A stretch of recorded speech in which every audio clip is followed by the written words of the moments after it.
ស្វាគមន៍អ្នកទាំងអស់គ្នាមកកាន់ Page The Star Tarot អញ្ចឹងថ្ងៃនេះយើងមកមើលថាតើសង្សារចាស់របស់យើងហ្នឹងគាត់មើលមកយើងឥឡូវនេះជាមនុស្សបែបណាហ្នឹងហើយអញ្ចឹងបើសិនជាគិតឃើញថាគាត់ថាយើងមកមើលទាំងអស់គ្នាអូខេ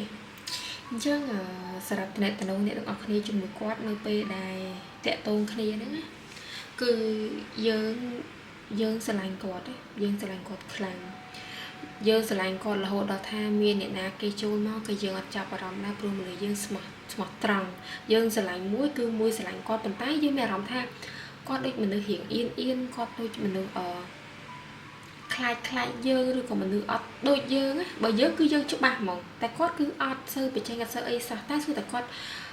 បដិសេធយើងមិនមែនអត់ដូចគ្នាប៉ុន្តែគាត់ក៏មិនបាននិយាយថាគាត់នឹងសន្យាអ្វីមួយមកយើងឲ្យច្បាស់លាស់ដែរប៉ុន្តែបើថាយើងវិញគឺបញ្ចេញសកម្មភាពច្បាស់លាស់ហ្មងថាយើងស្រឡាញ់គាត់តែដល់ពេលយើងមើលចិត្តគាត់នៅក្នុងតំណែងវិញគាត់ថាគាត់ស្រឡាញ់យើងតែមានអត់ណាគាត់ថាគាត់ស្រឡាញ់តែពេលនេះគាត់មានអារម្មណ៍ថាខ្លួនឯងនឹងវាអត់ទាន់មានជំហរគ្រប់គ្រាន់អត់ទាន់មានភាពនឹងថឹងហើយសំខាន់ហ្នឹងគឺអារម្មណ៍ខ្លួនឯងអត់ច្បាស់ថាគាត់ស្រឡាញ់ឬក៏គាត់ឈប់ត្រឹមយើងអត់ហើយដល់ពេលអញ្ចឹងទៅគាត់យកទៅគិតមើលប្រហែលជាពេលដែលអ្នកទាំងអស់គ្នាពងស្រឡាញ់គ្នាមួយគាត់អាចជាមនុស្សដែលហត់សបោគេបែបចាប់អារម្មណ៍ច្រើនឬគេស្រឡាញ់ច្រើនឬក៏ជាមនុស្សដែលមានរូបរាងរាងសង្ហាឬក៏និយាយទៅបើថារៀងម្នាក់នេះរៀងលេចធ្លោមកប្រហែលជាមនុស្សនេះរៀងស្អាតហ្នឹងហើយឬក៏មនុស្សដែលគេចាប់អារម្មណ៍ច្រើនណាហ្នឹងហើយទៅគាត់ថា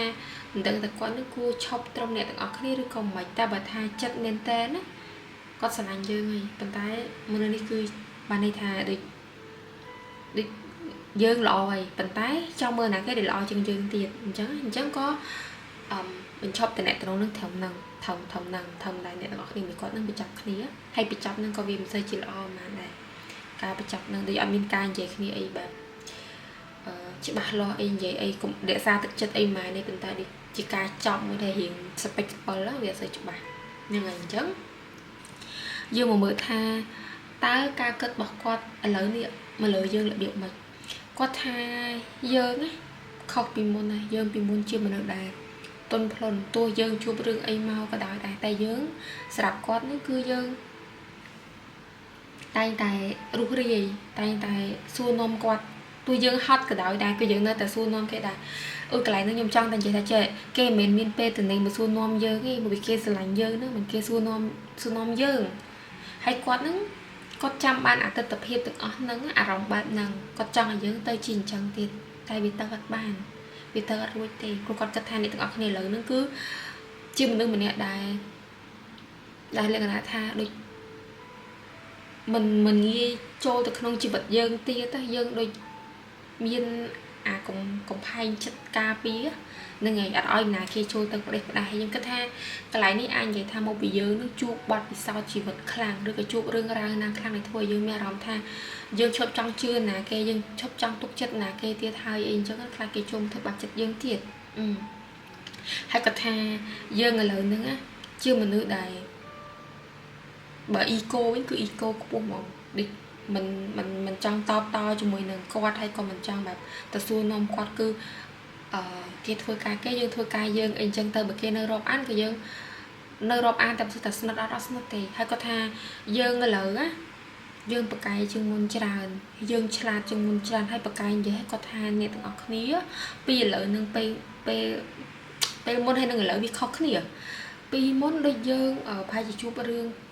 ធ្ងន់ទៅពេលដែលយើងជួបគាត់អញ្ចឹងអារម្មណ៍យើង energy យើងវារៀងខ្សោយតែដល់ពេលឥឡូវគាត់មានអារម្មណ៍ថា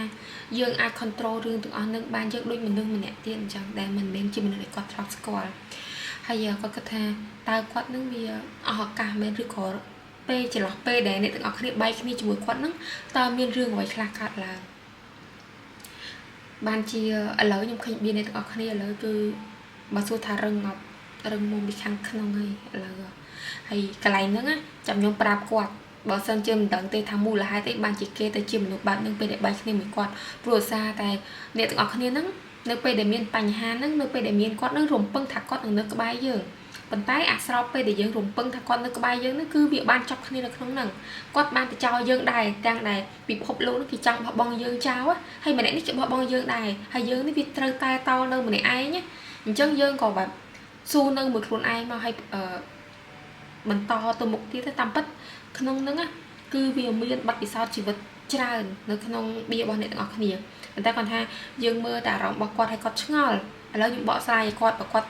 ស្ដាប់នេះយកទៅគិតមើលថាមែនអត់ឲ្យយល់អត់ថា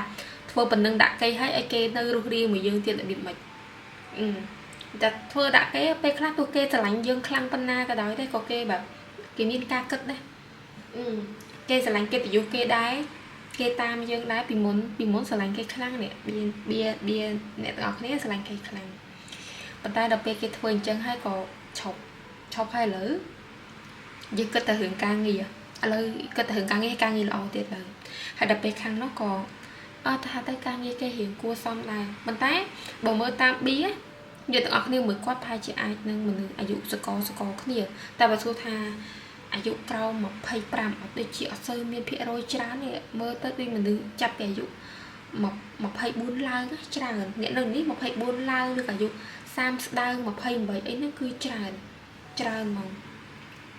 ហើយអាចថាជាមនុស្សដែលកើតនៅក្នុងថ្ងៃច័ន្ទក៏ថាបាន